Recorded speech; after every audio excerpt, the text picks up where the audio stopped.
No. Hello. Wow. On cue, Going my way? right off your jingle, Russian media suggests the Kremlin grant asylum to Trump so he can't be prosecuted in America. You know what? I would love to see Donald Trump do the full Steven Seagal. And if you don't know it, Steven Seagal left the United States and he is now a citizen of Russia. Oh, And he goes over there with his fat knife moves. You know, always ends up on a plate though. At this point, I wouldn't. Nothing would surprise. Did you see Letitia James, New York Attorney General, yesterday said? Oh, yes, and this is what I've said. And I think John Fugelsang has said it too. Malcolm is. I think he will resign and have Pence pardon him. But this is first of all, I love her. She said the vast majority of legal scholars have indicated he cannot pardon himself. What he could do is step down and allow Pence to pardon him. I suspect he will pardon his family members, his children, his son-in-law, and individuals in his administration, as well as some of his close associates. And then I suspect at some point in time he will step down and allow the vice president to pardon him. It's important to understand he is pardoned from federal crimes. He is not pardoned from state crimes. Last year, I introduced a bill in the state legislature which would close the pardon loophole so that individuals such as the President of the United States would not evade justice. It's important we have this check on presidential powers. The state legislature, I'm so happy they passed the bill. It is now the law of the state of New York. President Trump cannot avoid justice in the great state of New York. I can't. What we're watching, I just said yesterday, Jim Clyburn called insurrection or sedition or whatever you want to call it, right? They just said they're going to continue this until January 20th. Yep, they are. And believe me, it will not stop on January 20. I've been dropping hints, but I'm writing another book that I did not want to write. And that's about a coming Trump insurgency. And when I say insurgency, I mean insurgency like Saddam Hussein, out of power, in hiding, using all of his political power and his militants to wage essentially a underground war against the administration, starting at the political level. But I don't doubt for a minute that he's gonna have his own counter inauguration rally, and any Republican that goes to Biden's will be considered a traitor. And they will all be required to come to his civil coronation as government in exile, government out of power. And he will insist that he is the legitimate president of the United States. And I tell you, I'm monitoring the communications. I'm monitoring the chats of the people who are out there, and they are becoming militant now. Very militant. Malcolm, you've always warned about this, and you've always been right, unfortunately, sometimes. But I mean, did you think, with all your area of expertise, all the books you've written about Trump, Russia, and about ISIS, and being a terrorism expert, I mean, you'd have to write this book, that we'd have an absolute Russian asset that is becoming a domestic terrorist, basically. And so look at what's happening in Arizona. The Arizona Republican Party just asked its supporters if it's willing to die for Trump's election fraud lies. This is why there's no, I just said earlier, there's no difference now between the lunatic fringe and the Republican Party. They fired off a pair of tweets that appeared to encourage Trump supporters to give their lives as part of an effort to overturn the election. The group retweeted Ali Alexander, leader of Stop the Steal. He said, "I'm willing to give my life for this fight." The Arizona GOP shared that with however many Twitter followers he is. They said in the retweet, "Are you?" About an hour later, they used a clip from Rambo in which he says, "This is what we do, who we are, live for nothing or die for something." And as the Philadelphia Inquirer said, Malcolm, where you're from, if some random Yahoo in Arizona kills someone in the name of Trump staying in office, will Arizona GOP Chair Kelly Ward be charged as an accessory? I mean, they are becoming accessories at this point, the Republican Party, no? Yes. And I got to be honest with you, Steffi. I did not want to ever write again another book about Donald Trump and the Republican Party and his minions. I didn't want to do it. I thought I could go on and write my memoirs and have a happy life and enjoy the next administration. No. Throughout the campaign season and culminating in October, it became very clear to me that these people were not going to take this lightly.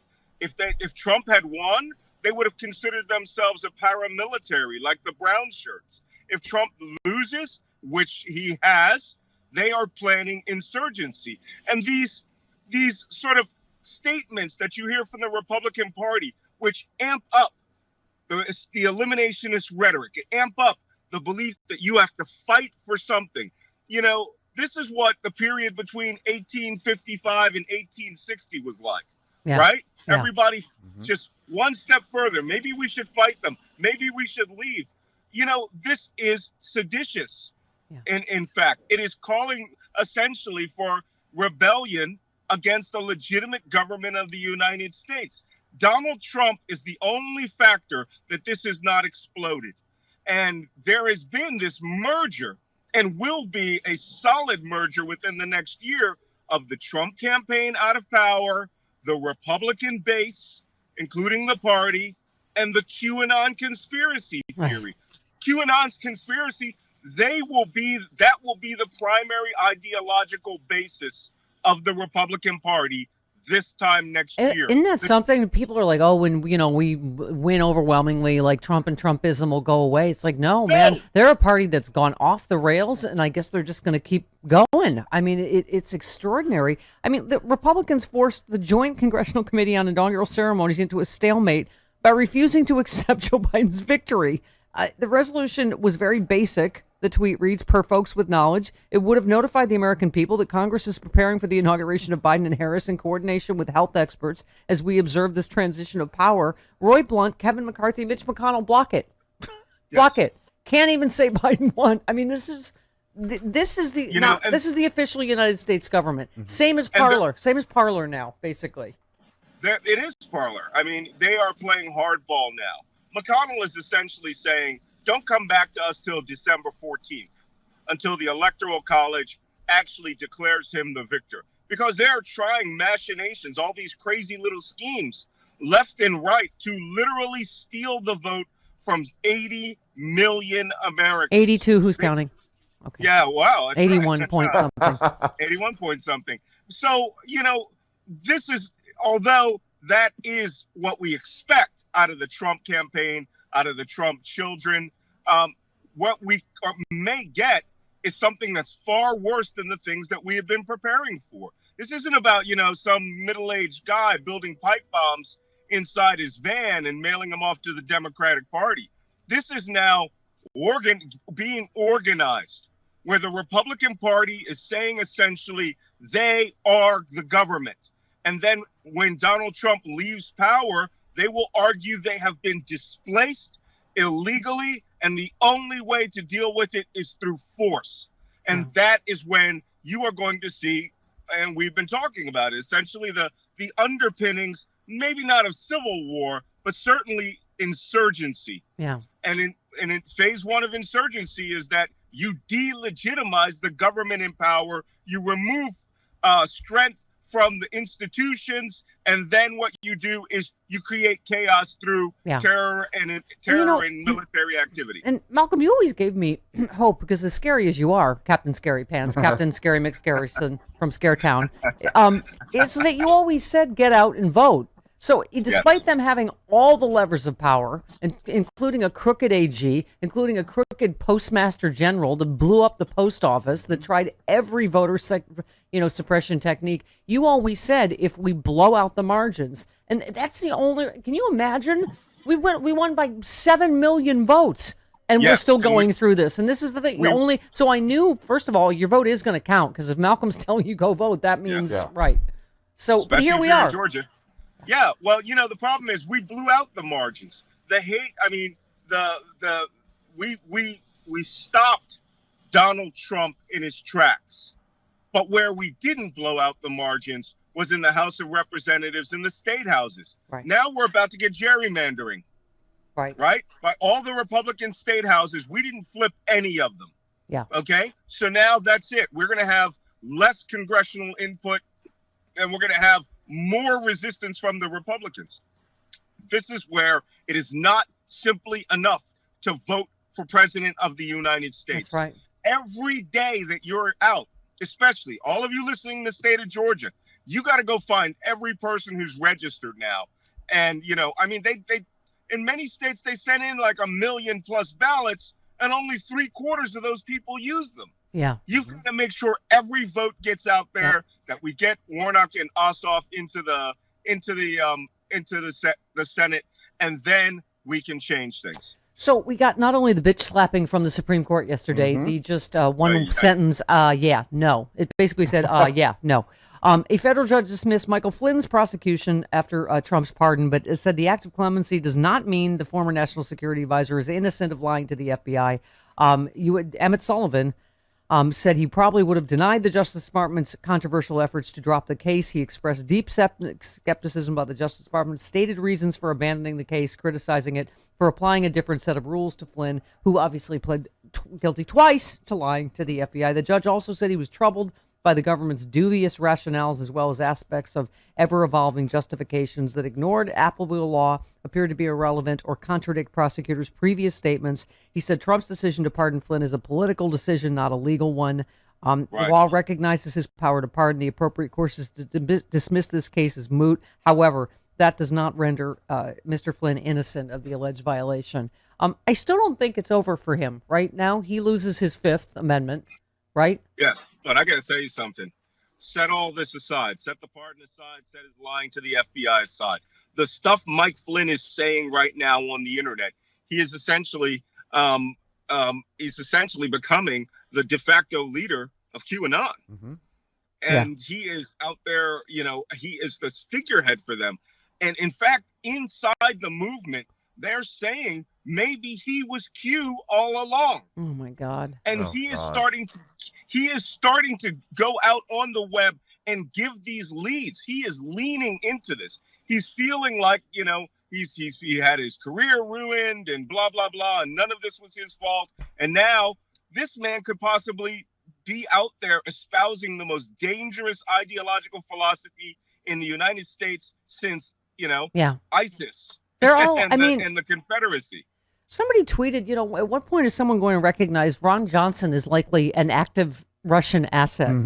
Our friend Glenn Kirshner said, Lindsey Graham says the Senate will not confirm any Biden AG nominee who will investigate or prosecute Trump. There's a legal term for this, accessory after the fact, 18 U.S. Code Section 3, because hashtag justice matters.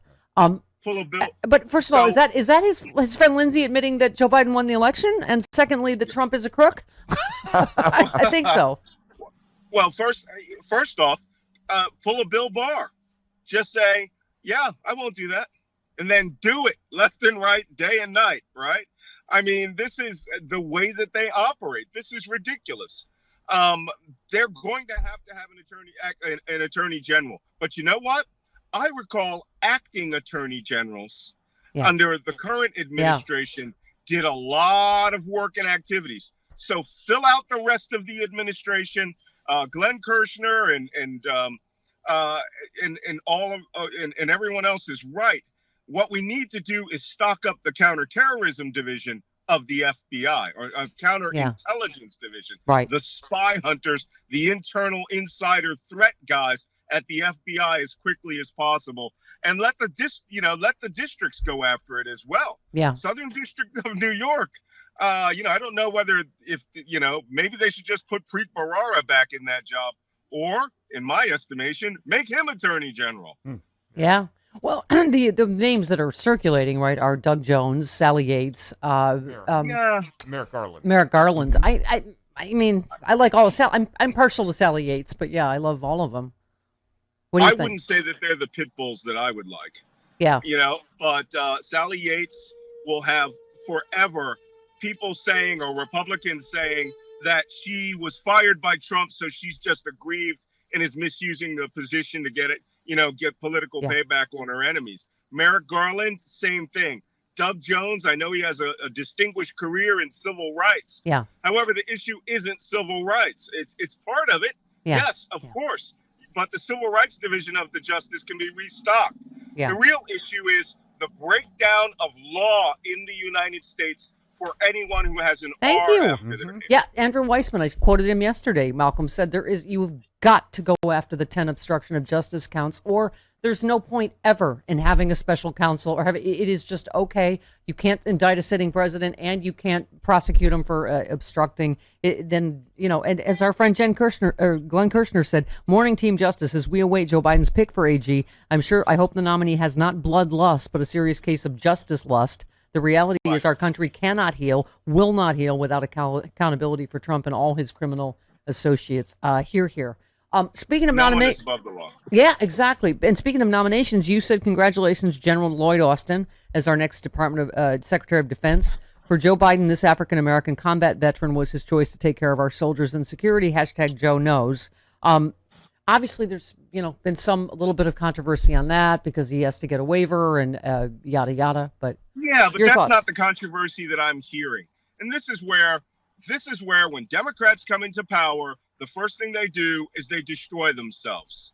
What the controversy that I've been hearing is that there was a very, very large liberal and progressive base pushing for Michelle Flournoy from the Center for New American Security, former Undersecretary for Policy at the Pentagon, for her to be the first woman Secretary of Defense.